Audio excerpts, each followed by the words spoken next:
Всем девайсов, с тобой Рунайт. Давно меня тут не было и пора исправляться. Начну я с новинки от Ака и Manzgeek. Какая компания ближе, то ассоциирую эту клавиатуру, ведь они сами и не поделили, чья же это будет клавиатура, а именно Fan 60 Pro. Зная вас, дорогие зрители, вы не особо любите распаковку, поэтому просто смотрите ее на фоне. Также хочу сказать, что почему меня так давно не было, да я хорошо обновлял оборудование, чтобы снимать для вас классные ролики. Так что спасибо вам, что вы смотрите меня спустя столько времени. И маленький спойлер, цена этой клавиатуры менее 4000, а выйдет она 28 апреля. И сразу из названия понятно, что 60 это к тому, что 60% клавиатура, а Pro, да я не знаю, почему они назвали ее Pro. В общем, у нее двухэтажные ножки, хорошо прорезинены, довольно-таки приятная резина, которая не будет скользить по твоему коврику, либо даже столу. Как мы видим, тут Type-C подключение, и все. Даже беспроводной версии тут нету, хотя, возможно, она будет в дальнейшем, потому что в инструкции об этом указано. Ну а спереди красуется логотип Manzgeek фиолетового цвета, довольно-таки стильно. Open the K-Cup. Здесь у нас PBT кейкапы с двойным литьем, прозрачные к тому же. А возможно я пизжу, потому что я честно не знаю, какие тут кейкапы. Лишь на свое субъективное мнение я об этом говорю, так как у меня нету никакой документации. Эта же клавиатура еще даже не вышла в момент моего съемки. Ну, короче, вы поняли. Ну а следом я пытаюсь выковырять этот тугой свич, потому что он реально там сильно засел, так как у нас алюминиевый плейт. А сейчас я открою тайну. В этот момент я удивлен тому, а где у нас ножки, потому что я даже не знал, что это магнитные переключатели. И да, они магнитные. То есть клавиатура ниже 4000 является магниткой со всеми вот этими классными навороченными функциями, модтапами и тому далее, вот эти триггер-зоны и еще что-то, диапазоны срабатывания, вы просто прикиньте, 60% магнитка с шумкой и ценой до 4000 рублей. Кстати, про шумку об этом чуть позже, а она тут действительно классная. Так, стопэ, забыл упомянуть, что у нас расположение светодиода северное, да, да, верно, северное. Ну хотя кого это волнует, у нас же тут магнитные переключатели, это раз. А во-вторых, кейкапы с просвечиваемыми символами. Да и к тому же есть русские буковки.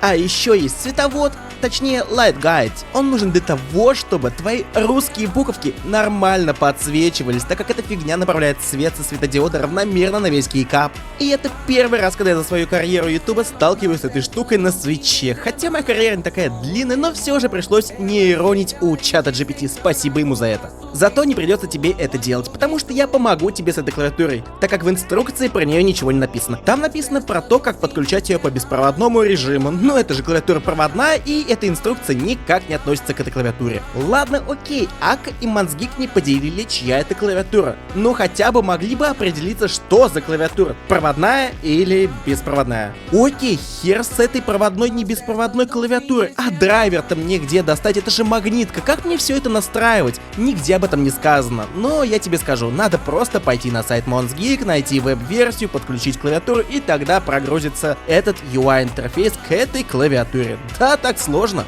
А если ты скажешь, а ничего, что тот факт, то, что можно зайти на официальный сайт и просто найти драйвер. Так я пытался, это же аковская клавиатура, но драйвер у Manzgeek.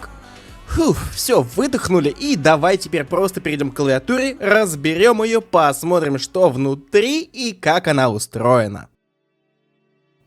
Ну и стабы тут Plate Mount типа фиолетовые, довольно-таки стильно, как и логотип Manzgeek.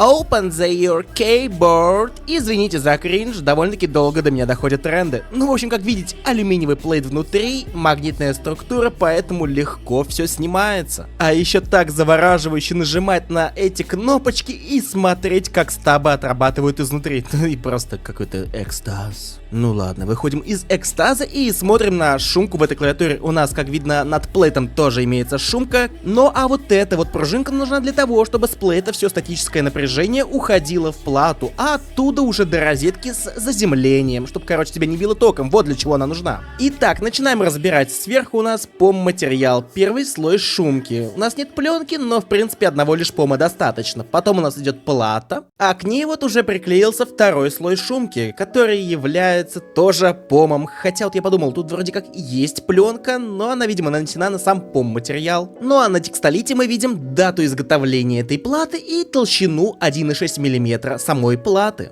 а также остатки второго слоя шумоизоляции. Они просто порезаны и вставлены в пазы в клавиатуре. Так вот получилось. Ну и в пазе, где должен быть аккумулятор, также толстый слой POM-материала. Без пленки, она там не нужна. Ну в общем, и вот так вот выглядит клавиатура внутри, без всей этой шумоизоляции. Насчет флекса. У самого плейта есть флекс, хотя забудьте про него, потому что клавиатура не флексит, так как внутри нету места. Да и к тому же это обычный трей маунт, поэтому никакого тебе флекса, гаскетов и тому далее. Ты что, 4000 рублей забыл? Так, насчет стабов еще не договорил. Они немножко смазаны, можно увидеть внутри белую смазочку, а еще снова кайфануть от того, как они работают, когда ты тыкаешь на клавиши. Ну, вроде все, что внутри можно было посмотреть, мы посмотрели, поэтому погнали под ускорение смотреть, как ее снова собираю.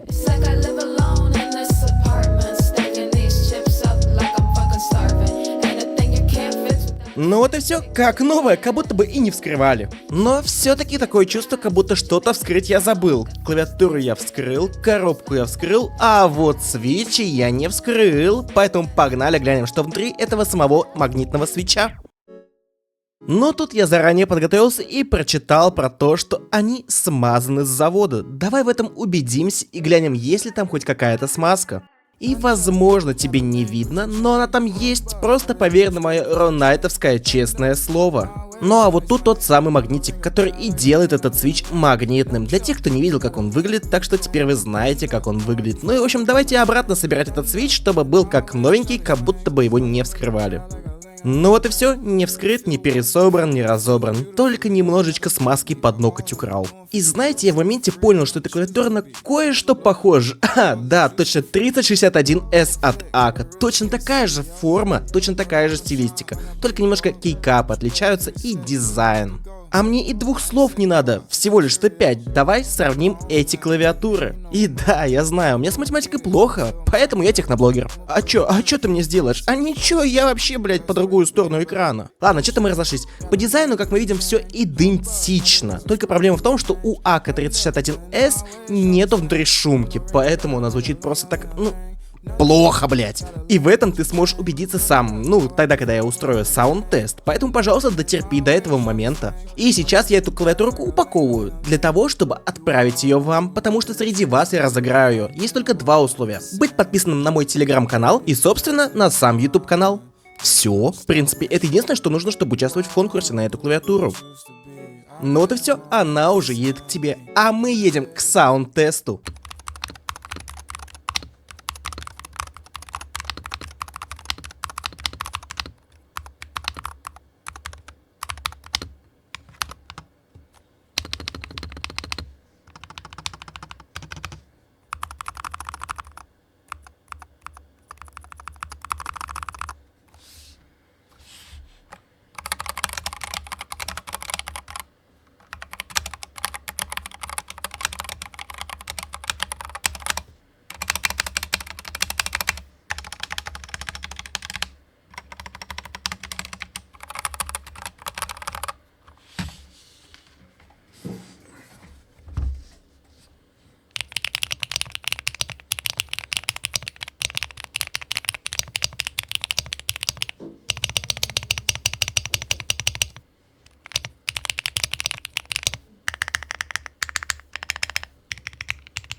Ну а про различного рода магнитные функции я не думаю, что нужно объяснять. Магнитки уже давно на рынке, и многие знают, что они умеют. Поэтому спасибо за просмотр. С тобой был Ронайт. До новых встреч. Подписывайся и участвуй в розыгрыше.